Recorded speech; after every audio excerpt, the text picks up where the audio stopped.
big pharmaceutical companies and other interest groups that want to control the debate, they realize that if they go out and publicly say, we're going to censor Alex Berenson, we're going to censor Michael Shellenberger, we're going to censor X, Y, and Z journalists or activists who disagrees with us, society would not react positively to that. There would be a big backlash.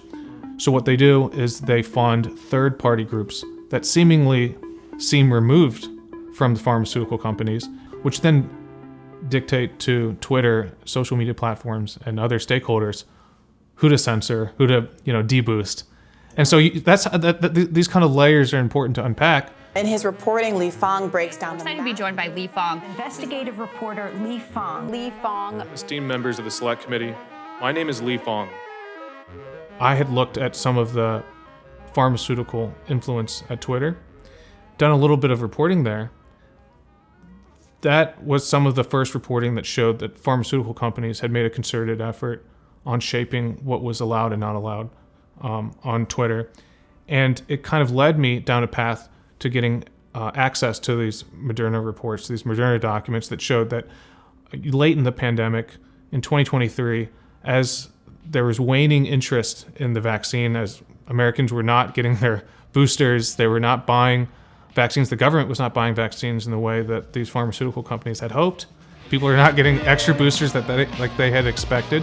Moderna reported disappointing fourth quarter results before slashed its 2021 forecast for sales and deliveries of its COVID-19 vaccine. The worst performer in the NASDAQ 100, and that's Moderna. If you listen to their investor reports, their earnings calls with their shareholders, they're saying, look, we want people to be boosted. We need more vaccinations. The only way we make a path towards profitability, again, is defeating vaccine hesitancy. So they're very clearly saying, look, we've got to label these people as misinformers. We've got to stigmatize any criticism of our product. That way, we continue generating profits. Pfizer and Moderna, they funded their lobbying group, BIO. But BIO is also the most effective voice of science and for science, challenging misinformation and misguided policy. That lobbying group for the pharmaceutical companies then funded these NGOs like public good projects, which then dictate to Twitter, social media platforms, and other stakeholders who to censor, who to deboost, to start attacking and policing any kind of criticism of the vaccine, any kind of vaccine hesitancy, any kind of vaccine skepticism, broadly labeling any kind of critique of corporate profits even as a dangerous form of vaccine misinformation.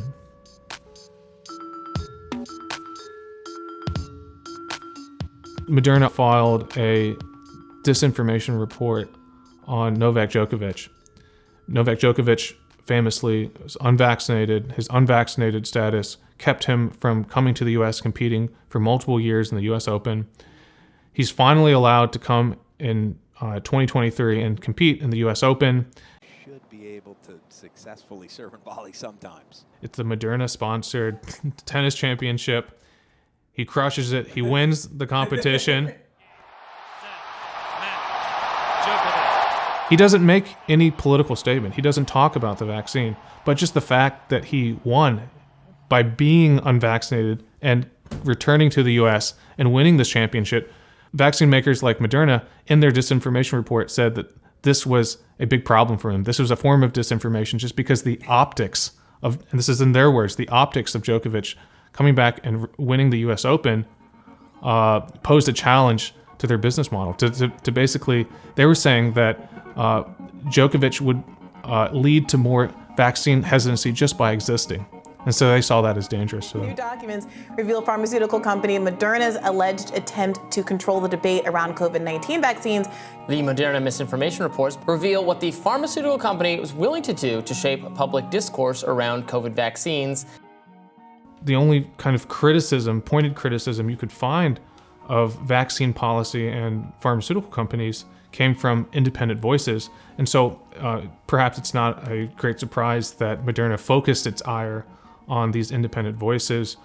People like Bhattacharya from Stanford, Michael Shellenberger, Alex Berenson. These are people who have been out front in criticizing some of these vaccine policies. Even Russell Brand, the British comedian. Pharmaceutical corporations like Moderna and Pfizer made $1,000 of profit every second from the COVID-19 vaccine. Russell Brand had gone on television and cited a report showing that Pfizer and Moderna were making $1,000 of profit every second during the height of the pandemic. That's true. But for Moderna, they labeled that as disinformation. How they did, they didn't even justify why that was disinformation or why that was not true. They just said that, this is part of a conspiratorial thinking that, might lead to vaccine hesitancy because it leads people to criticize the motivations of drug companies.